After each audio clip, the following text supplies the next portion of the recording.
So today on Reptile Reviews we're going to cover, is my gecko eating? For me this is the most common question I get asked, and it was the biggest worry for me personally when I actually started keeping geckos myself. Today joining us is actually Grugo. Hopefully he's going to be okay. He kind of does what he wants. So there's quite a lot of cuts to see because he's probably jumped somewhere or pooed on me, to be honest. You want to be on YouTube, mate? I've lost him. Oh my god. He's down my ass.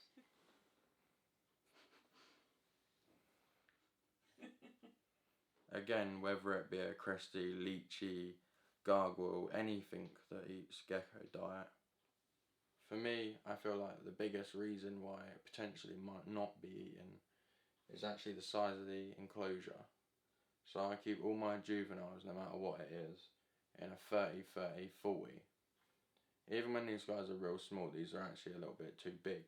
But one way you can overcome this is absolutely fill it with decor, cork, anything you can get your hands on, just absolutely fill it to the brim. It's not aesthetically pleasing as such, but these guys really will feel comfortable. Like, they have a lot of places they can hide and get to if they need to, and I can guarantee you these guys will feel comfortable enough to come out and eat. If they still don't eat, you could actually move them to smaller. I did actually buy one once, not really knowing the size. I knew it was going to be bigger than my normal juveniles, but I put that one in a 40-40-60, and no matter what I did, it did not want to come out and eat. So eventually actually did go into this one, a 30-30-45 again, and straight away started eating instantly. So once I have these guys in the right size enclosure, this is when I'll start to put in cork. These actually have real plants in because it's bioactive. Just absolutely fill it as best as you can.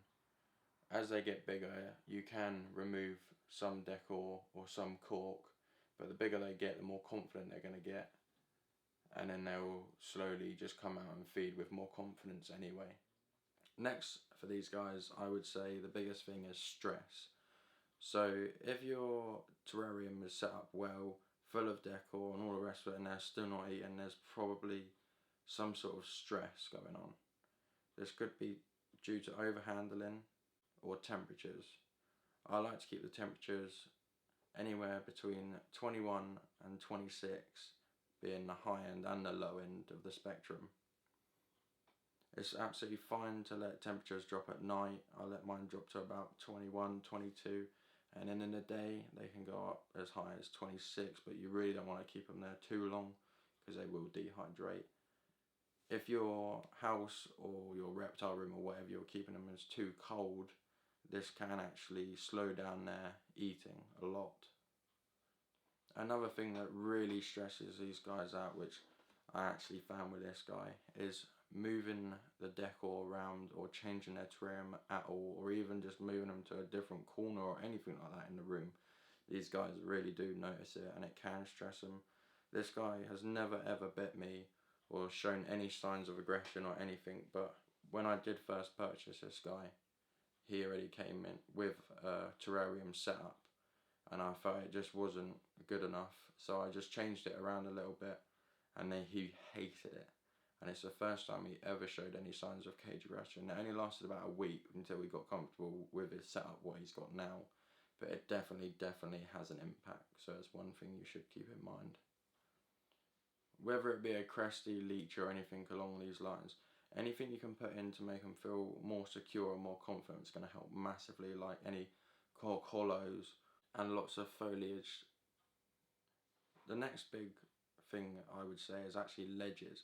I used acrylic ledges for some time with just the suction cups, and they are terrible. Whatever you do, just avoid them as best you can, because the thing is, if these guys go have a bit of food and they get on their ledge and it falls, it's just gonna scare them and they're not gonna want to go back to it. If you can get like a nice sturdy magnetic ledge that you know is not gonna fall and so on, it's just so much better. These guys aren't gonna be eating one minute, fall off the next and freak out. If you get the correct magnetic ledge, they're all going to do just fine no matter the weight. This big guy here with the magnetic ledges I use, he climbs all over them and they don't fall.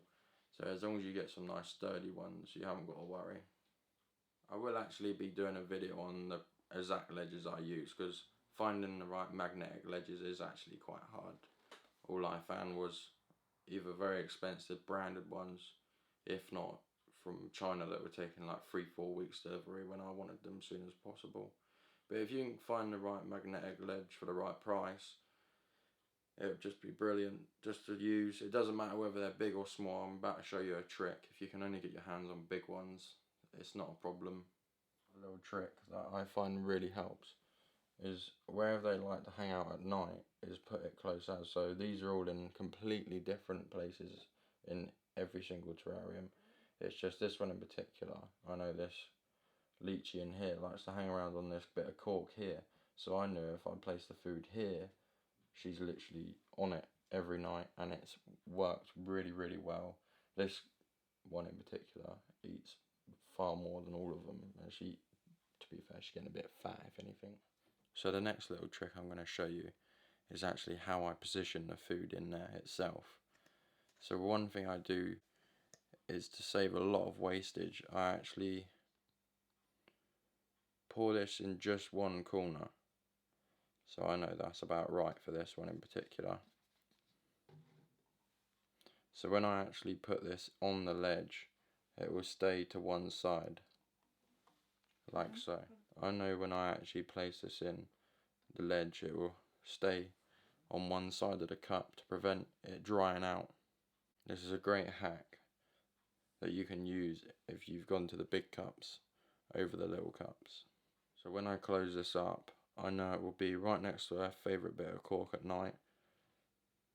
The cup will sit in the ledge sideways so it won't dry out too quick, and hopefully she can have a nice meal when we're flat out of sleep. So as for the consistency of the food, I like to do like a milkshake consistency, as you can see. So I like to do that milkshake consistency. It all depends on your gecko really. Keep it as moist as possible. You don't want it overwatered though, because you don't want them just to fill up on the water. You want them to get the nutrients from the food, of course. As you just see, I mixed mine up in it's just a ketchup pot really. Just keep it in the fridge. I mix it up for the week. I wouldn't suggest doing this if you've only got one or two, but if you've got a whole house full like me, it makes it so much easier. As for food, this does actually have a big impact, which is a slight problem. It doesn't matter what brand you use or anything, you will find brands and certain flavours that your geckos will actually prefer, but finding that can be a little bit difficult. I would suggest just buying like the taste packs they do and try them all out, and then find out whether yours likes banana, watermelon or whatever it be, and there will be one for sure that they prefer. I actually use the Reptile Supplies food.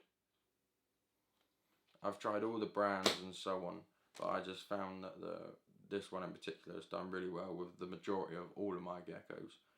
Certain flavours from certain other brands, they are really preferred by certain geckos, but I found this one, I don't know why, but they all seem to really like it, so it's a lot less wastage for me. They do actually do a taste pack as well. So you could just buy this and see how you get on, and whatever flavours they really prefer, you know, you can just bulk buy them and you'll be alright from there on. This ain't working. So one thing I do actually do is mix in growth and breeding into my mix. And I've noticed with my juveniles a massive, massive growth spurt, like beyond belief. So any growth and breeding, whatever flavour they prefer, whether it be watermelon, banana, whatever it is, just mix it up with a bit of growth and breeding, and it helps them massively, because a lot of mine don't touch the insects. I wish they did, but they're just not interested. And a lot of these growth and breeding ones, just check, but they do actually have insects in them, and it's just massive. Helps them massively. It's really worth doing. But one thing that's had a massive impact especially with my juveniles. But if you have a cresty or a gargle or anything along those lines where it's a bit smaller bodied than this big guy, this is really going to help you out. And it's in fact, get shallower cups. So first of all, I started off with cups about this size. And when using those cups, I found they were really struggling to get in them. Like some of mine were actually getting like food stuck between their toes and everything whilst trying to get down the cup to the food. So having noticed this, so I spent a long time trying to research where certain cups might be shallower and trying to work out dimensions and that. And to be honest, it was a bit endless. So I ended up just ordering a bunch of cups from a bunch of places. And as they were turning up, they were slightly getting shallower. But in the end, these turned up and they were just perfect, absolutely fantastic. As you can see, the difference is huge. As soon as I put these in, the shallower cups, I noticed a massive difference that my little lychees and the cresty and all the other guys, the smaller guys, were really getting down to the bottom and eating really, really well. I've never known them to eat so much before. When I moved to the magnetic ledges, they were all big cups. Same again with the big cups, they were too deep. And knowing that the geckodiet.com had the shorter, shallower cups for the small ones, I ordered the big ones just assuming they were going to be smaller, and I was correct. As you can see, it's a massive difference again. I hope these few little tips and tricks have really helped you guys out.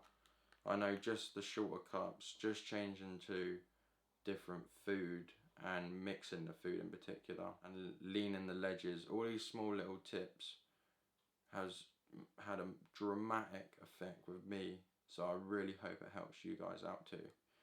If this has helped you, I'd really appreciate it if you can like, subscribe, anything along those lines, because the more likes and subscriptions I get, not only does it help you, but it helps put it out there for others to get this information. I really do appreciate your support, and I hope you again. Thank you very much.